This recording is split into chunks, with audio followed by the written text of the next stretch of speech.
Hi friends, தளபதியோட ஜனநாயகன் படத்தில் வந்து தளபதியோட கடைசி ஃப்ரேம் எது அப்படிங்கிற மாதிரி ஹச் வினோத் அவர்கள் வந்து ரீசெண்டாக ஷேர் பண்ணியிருக்காரு.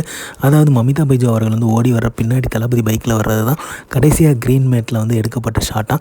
பின்னாடி வந்து சன்ரைஸ் ஆகிற மாதிரியான பேக்ரவுண்ட் வச்சுருக்கோம் அப்படின்ற மாதிரி ஹச் வினோத் அவர்கள் வந்து ஷேர் பண்ணியிருக்காரு. ஸோ இதை வந்து பார்த்திங்க அப்படின்னா ட்ரெய்லர்லுமே நம்ம பார்த்துருப்போம். ஸோ அதனால் வந்து பார்த்திங்க அப்படின்னா இந்த ஷாட்டை வந்து படத்தில் வந்து இருக்கிற கடைசி ஷாட்டாக வந்து எடுத்திருக்காங்க. ஸோ வந்து சினிமாவில் வந்து தளபதியோட கடைசி ஃப்ரேமும் இது தான். அண்ட் பேக்ரவுண்டில் வந்து சன்ரைஸ் அப்படின்ற மாதிரியான சொல்லியிருக்காரு.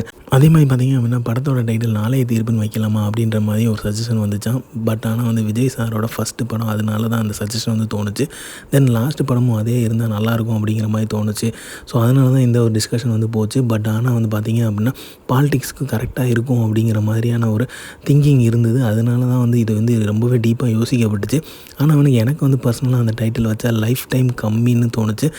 பட் வந்து எனக்கு வந்து லாங் டேர்மாக அந்த நேம் டைட்டில் வந்து நிற்கணும் அப்படிங்கிற மாதிரி ஒரு ஐடியா இருந்துச்சு.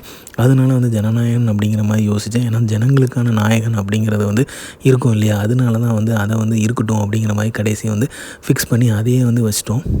அதே மாதிரி டைட்டில் கார்டில் வந்து ஜோசப் விஜய்னு போடுறீங்களா, இல்லை வந்து தளபதி விஜய் அப்படிங்கிற மாதிரி போட போகிறீங்களா அப்படிங்கிற மாதிரி கேட்டிருக்காங்க. அதுக்கு வந்து பார்த்திங்க அப்படின்னா சட்டத்திட்டங்களுக்கு வந்து என்ன உள்பட்டு போட முடியுமோ அதை தான் வந்து போட்டிருக்கோம். ஸோ அதனால் வந்து அதுக்கு என்ன வந்து பண்ண முடியுமோ அதை பண்ணியிருக்கோம் அப்படிங்கிற மாதிரியான ஒரு சொல்யூஷன் வந்து சொல்லியிருக்காரு. ஸோ கண்டிப்பாக வந்து சிஎம் டைட்டில் இருக்கும் அப்படிங்கிற நம்பிக்கை. ஏன்னா போஸ்டர் ஃபுல்லாகவே போட ஆரம்பிச்சிட்டாங்க. அதே மாதிரி பார்த்திங்க அப்படின்னா எல்லா போஸ்டருமே அதோட தான் வருது. ஸோ கண்டிப்பாக டைட்டிலுமே வந்து வேறு லெவலில் இருக்கும். ஸோ தேட்டரில் அது கூஸ்பம் மூமெண்ட்டாக தான் இருக்கும்.